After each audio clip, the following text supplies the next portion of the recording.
What's up, guys? Budget Decks here, coming at you with our first ever budget deck, which is going to be the Electro-Magnet Warrior deck. Don't really know what else to say about it, so we're just going to jump right into it. First, I'm actually going to start with our extra deck first, just so you can understand why I'm doing the things that I do. So we are going to be playing 3 Imperium Magnum, the superconductive the superconductive battle bot, not Magnet Warrior. Reason we play 3 of them, first off, he's only 10 to 20 cents depending who you buy from, so he's really easy to get. His effect is really good of negating and destroying cards on the field, and he's also a 4,000 attack behemoth, and his art is freaking sexy. Look at that. Look at that. It's just freaking beautiful. Man, okay, my lighting's pretty shit. But yeah, he's pretty beautiful. So, he's only 10 to 20 cents. Really good card. Plus, he's kind of like the big bad of the deck. So how can you play a deck without playing the main boss monster? Next, we are going to be playing 3 Gorgonic Guardians. Reason being is he's really easy to get out because this deck likes to do a lot of level 3 plays. Every turn, you're basically always going to have at least 2 level 3 monsters on the field without a problem. So getting one of these guys out just so that way you can activate his effect to target a card, make its attack go 0, negate its effect, and then, of course, destroy it, is just so ridiculously powerful. It has saved me so many times in a situation. Best part is he's only like 50 to 60 cents, I think. That price actually might have gone down considering Link Era is here. But yeah, so that's the other monster. And then we have one more that we play just in case we are afraid of back row, and that is Soul of Silver Mountain. This guy's about $1.50 currently, as I am filming this late July of 2017. He was about $1.50. He's pretty good. He has a 2400 defense, if I remember right. No, I'm sorry, 2200 defense. You put him in defense mode, detach material, target one set card on your opponent's field, so that way they can't bottomless you, or they can't bottomless your beautiful Imperium Magnum, or they just can't, use their Mirror Force or whatever. So he's really good, just have an ace in the hole. And that's our entire extra deck. Only 7 cards, because let's be honest, you don't need that huge of an extra deck to make a good deck. Alright, so now let's move on to the main deck, and let's just kind of get started here. So, we have to have 3 Alpha, the Electro-Magnet Warrior. Pretty simple. Reason why: first off, he looks cool. Second off, he searches a level 8 when he's summoned to the field, which is amazing. So, it's kind of hard not to run this. It's kind of hard to run this deck without him. You can, of course, but wouldn't suggest it. You really do need him. So, 3 Alphas. Then we are going to do 3 betas, who is the searcher in the deck. He searches for another, I believe, level... I'm just going to read the card so I don't fuck it up. Add 1 level 4 lower Magnet Warrior monster from your deck to your hand except beta, which is also extremely powerful. Then we play 3 Gamma. Now, a lot of people run 2 of Gamma. The reason I run a 3 is because I can throw him into the graveyard pretty quickly, and that always gives me an extra summon from the hand when he's special summoned back to the field, using the field spell, which is ridiculous. So having 2 summons on every single turn is amazing, which just helps you bring out your beautiful Gorgonic Guardian. So that's why we do that. And best part about all 9 of these guys, during your opponent's turn, you contribute them and summon 1 level 4 Magnet Warrior from your deck. Now, that Magnet Warrior is obviously going to be our Delta, the Magnet Warrior, whom we play 3 of. Now, all of these guys, their purpose is to bring this guy on the field. Reason being, when he is sent to the graveyard by battle, you can then banish these 3, 3 of each of these guys, banish 1 Magnet, I am fucking up the effect. Banish 3 Magnet Warriors from your graveyard, which will be these guys, obviously, and then you can summon a Valkyrion from your deck, which is really cool. Like, someone gets that out of the way, and you have a beater on the field. Plus, when he's summoned to the field, you get to send a Magnet Warrior to the grave, which, again, is really good to send Gamma to the grave, because, again, having this guy in the grave is overpowered as hell. Alright, so that's kind of our main thing. So 3 Alphas, 3 Betas, 3 Gammas, and 3 Deltas. Pretty self-explanatory, I feel, but no worries. Try to organize that. Sorry, I have a bit of OCD. Next up, we are going to have 3 Berserkarions. Now, the reason we run 3 Berserkarions? Pretty simple. He's level 8. He's level 8 trade and material. We do use the trade and draw power in this deck, so we want to run all the level 8s. Plus, you can fuse him to get out Imperium Magnum if you fuse him with Valkyrion, the Magnet Warrior, but we'll get to him in a second.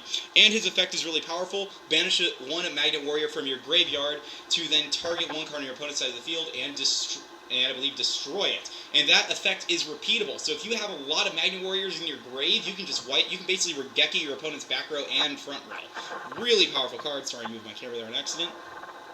So 3 Berserkarion. Then, of course, 3 Valkyrion. Pretty self-explanatory. He doesn't really do much. All he really is a 3,500 attack beater. I basically call him the Blue Eyes White Dragon of the deck. He's also pretty easy to get out. So, yeah, there is those beautiful guys. Next up, after our level 8 fodder, we are going to have our non-purist run. Of course, you got to run 2 Sentry Soldier of Stone. This guy's pretty cheap. He's only about, I want to say 80 cents right now, so he's not too bad. Basically, when he's in the graveyard, you use Foolish Burial, put him in the graveyard. He can then special summon himself once per turn from the graveyard. Really good to get out those Gorgonic Guardians. And then we are going to run 2 Card Troopers, just because deck milling is awesome. Plus, he is extra draw power when destroyed. Now we go to spell cards. 3 trade-ins. Pretty simple. Discard 1 level 8, draw 2 cards. We have a lot of level 8s, might as well use it. Then we're going to use... And then again, this is a fusion deck, so we are going to run 3 Polymerizations.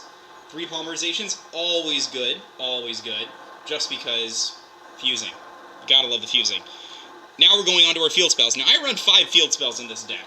Well, technically, if you count the terraformings, I have like, what? I have a lot of field spells.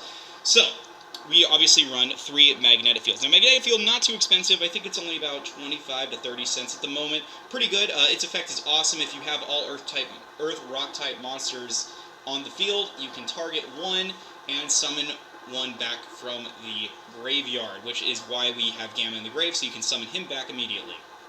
And then get an extra summon from your hand, hopefully get out an alpha, so you can then use trade and draw 2, and you know the drill. And then we are going to use 2 Fusion Recycling Plants, one of my all-time favorite field spells.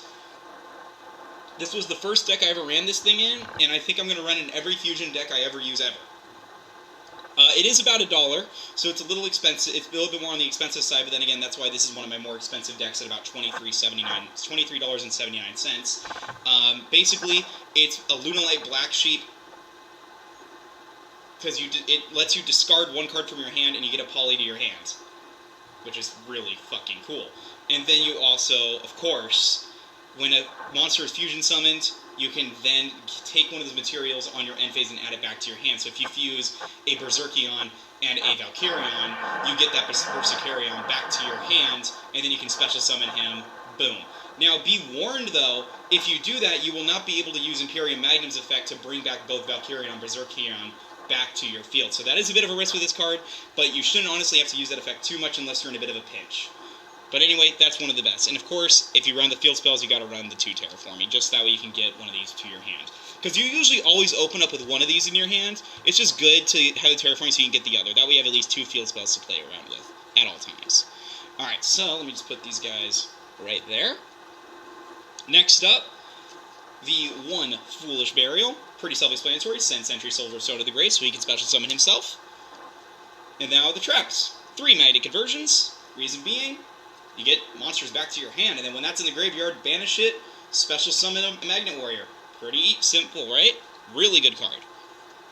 And then 2 Call the Haunteds, just because, you know, granted this deck doesn't have a problem bringing stuff back from the graveyard, but it's always good to have a Call the Haunted in the deck. Plus, it's pretty cheap. Of course, if you don't want to run Call the Haunted, I would recommend maybe, I don't even know, a soul, like if you want to put more money into it, you can add a soul charge in there, or you can add a effect veiler, battle veiler, whatever the hell you kids use these days. But we want to keep the deck cheap, and Call the Haunted keeps it cheap. Alright, so that's basically it. Pretty simple, I would think. About a 10-minute video, which is depressing, but I'll get better at that, I promise. And yeah, so this whole deck right here will cost you about $23.79 to make.